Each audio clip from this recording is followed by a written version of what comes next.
Welcome to Roll to Hit Gaming's Impressions. In this video, we conclude our three-part game showcase. We've gone into the box, through the rules, and out onto the table. The time has come to tell you what we thought of the game. Thank you for joining us. Let's head into the game room for your Roll to Hit Gaming Impressions host. Welcome back. I'm Lucas from Roll to Hit Gaming, and today I'll give you my impressions of publisher 524 Labs' Mintworks. Now, if you're looking for an in-depth overview of this title, or you'd like to see a full playthrough, follow the eye in the upper right corner of your screen. Before we get to my thoughts on this game, let's take a brief look back at Mintworks. In Mintworks, players take on the roles of city planners trying to make their neighborhood the finest in the city of Mintopia. Each player sends their workers to various locations to gain more workers, purchase plans, and build city buildings.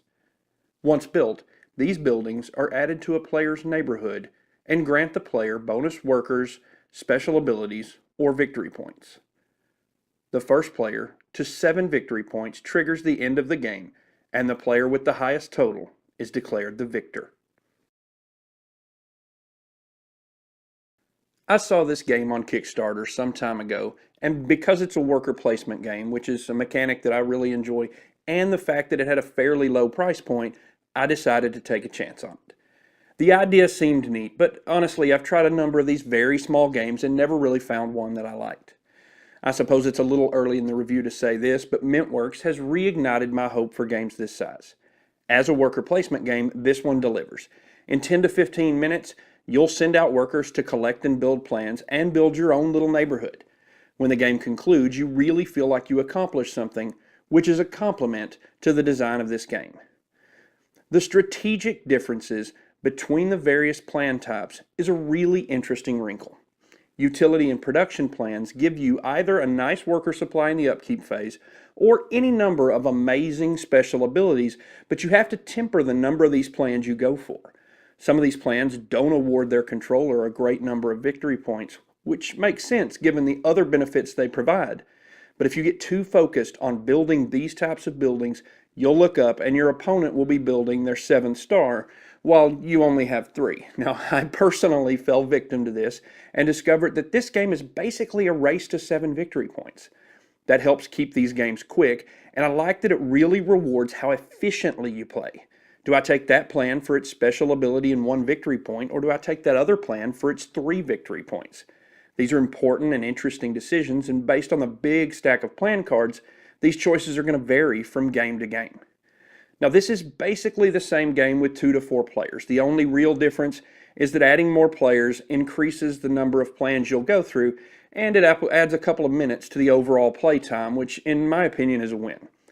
Even with 4, this is a 15-minute game, which is really one of its strengths. Player turns aren't all that complex, and each player takes an action and play moves to the next player, which keeps downtime low even with more players.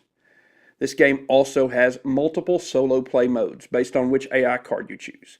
When this arrived in the mail, this was the first type of game I played. Now, full disclosure, I'm not really a solo play guy, but I know that many of you are, and I'm really happy that this game includes 4 different ways you can play solo.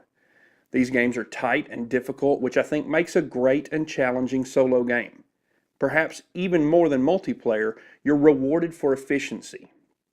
The different AIs keep the pressure on and each provide a slightly different play experience. The art for Mintworks complements its clean and simple nature.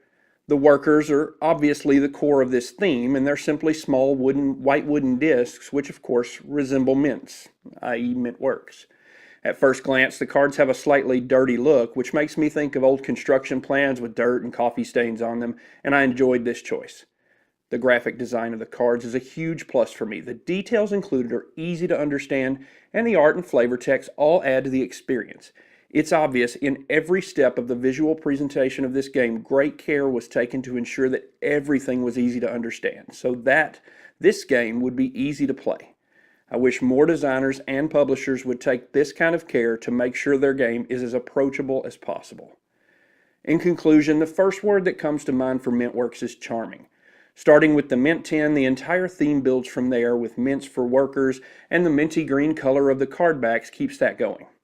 That being said, the real charm here is that this is a surprisingly interesting worker placement game and not just a gimmick.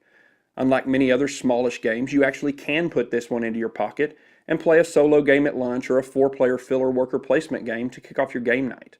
All of these things combined with a very affordable price tag make this a game that I'll be adding to my collection and one that I would definitely recommend to players looking for something like this to add to theirs. So I'm going to give Mintworks a die rating of D10. Let me know in the comments below what you think of Mintworks and subscribe to our channel for more content. For Roll to Hit Gaming, I'm Lucas, and as always, have a great one. Thank you for joining Roll to Hit Gaming to see and hear our impressions of this game. If you liked what you saw and want to see more, please click the like and subscribe button. Find us on Facebook and Twitter. Join in the conversation in the comments below.